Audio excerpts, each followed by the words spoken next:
In this video, we're going to use some basic right triangle trigonometry to prove an application problem. So here's the problem. You can read it, see if you can work this out. Let me go through with it with you here first. A state trooper is hidden 30 feet from a highway 1 second after a truck passes. The angle theta between the highway and the line of observation from the patrol car to the truck is measured. If the angle measures 15 degrees, what is the speed of the truck? Express the answer in feet per second and miles per hour. And then we have the illustration. So it's set up for you. Got the right triangle. Try to work this out. And then I'll come back. Okay, hopefully you tried it. And here's the situation. The patrol car is in this position here. The truck starts here from his view, and it goes for 1 second. It travels this distance right here. We're going to call that distance x. And the way this is set up, this is a 90-degree angle right here. This line is perpendicular to the highway. So we're using this triangle here. This angle theta then is given to be 15 degrees. And we're going to use this formula here. Distance d is equal to the rate or speed multiplied by the time. And then usually this is miles per hour. The time is in hours, but it doesn't have to be. And then in our case, we're going to want the speed or the rate. So if I solve that equation for r, divide both sides by t, I get that r is equal to the distance divided by time. So first I have to find this distance x that the truck covers in 1 second. So using the tangent function, and most of the time when you're using right triangles, you'll be using either cosine, sine, or the tangent, depending on what you're given. The tangent of an angle, in this case the angle we're focusing on is 15 degrees. Tangent of 15 degrees is the opposite side, which is given to be 30. That's in feet. I'll leave the units out for now. So that's 30 divided by the adjacent side. In this case, that's given by the distance the truck travels in 1 second. That's x. And then we solve this equation for x. So I multiply through by x, both sides by x. So x times the left side will give me x times the tangent of 15 degrees. And on the right side, the x's cancel out.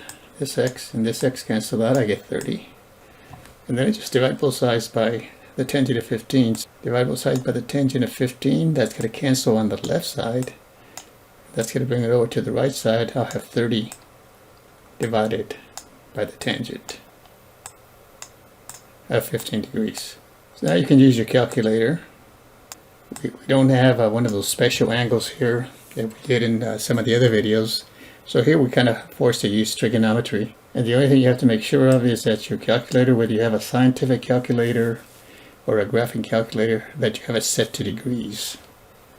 Because if you're not careful, it could be set to radians, and there's no way you're going to get the answer right. So here you just take 30 divided by, well, I have to put it down, it's already there.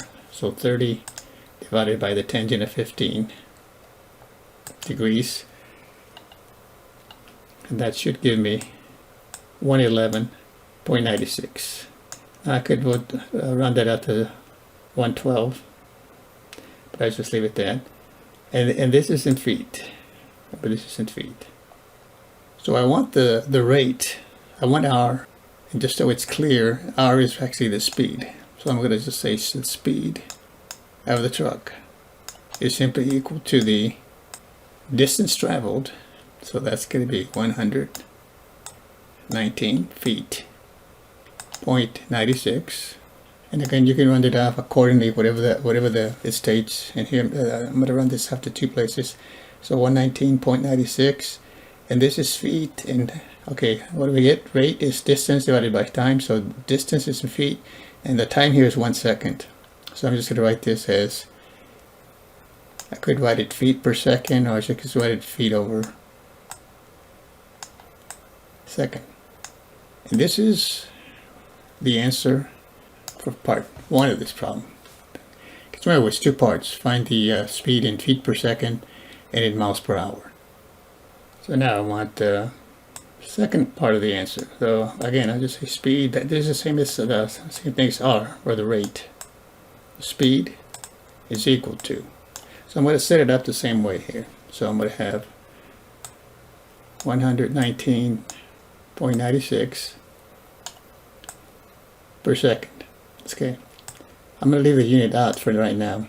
So it's, remember this, I'm leaving the unit out. So this is feet per second. Same as this answer right here. The other thing is I want this in miles per hour. So let's just remind you that 1 mile is equal to 5,280 feet. And let me just remind you that 1 hour is 60 minutes, and every minute is 60 seconds, so 60 times 60 gives me 3,600 seconds. So if the denominator were 3,600 seconds, that would be 1 hour. So one way I can do this, a couple of ways to do it. I'm just going to do it this way and say, okay, this is, I want to multiply this by 3,600.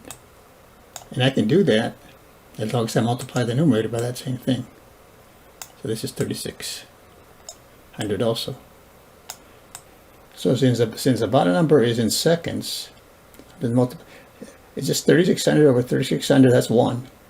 So I'm just multiplying this expression by this number by 1, doesn't change it. But now I got 3,600 seconds in the denominator, and I'm just going to say that's 1 hour. Okay, because I wanted it in miles per hour. And then on top, then I just multiply the 119.96 times the 3,600. So this will give me 403,056. So here, what do I have here? This is still in, up here I still have feet. Okay, now I have hours in the bottom. But now I want to know, okay, how many miles is this? 403,056 is how many miles? Well, since 1 mile is 5,280 feet, and this is all feet, let's just divide this by 5280. Now I don't have to do that to the denominator, because all I'm doing is just converting from feet to miles. The denominator is already in hours. So then we just use your calculator. 403,056 divided by 5,280. And that's going to give us to, this one I'll round off to one place, 76.3. And I just put it in miles over hours, miles per hour. I could just write MPH. Just another way to write it. This one I wrote feet per second. For this answer, I could do the same thing for this one, miles per hour, or write it this way. So that's one way that the patrolman could find the speed of the truck. If he can do a little bit of trigonometry, he doesn't need a radar gun. Thanks for watching. We'll see you next time.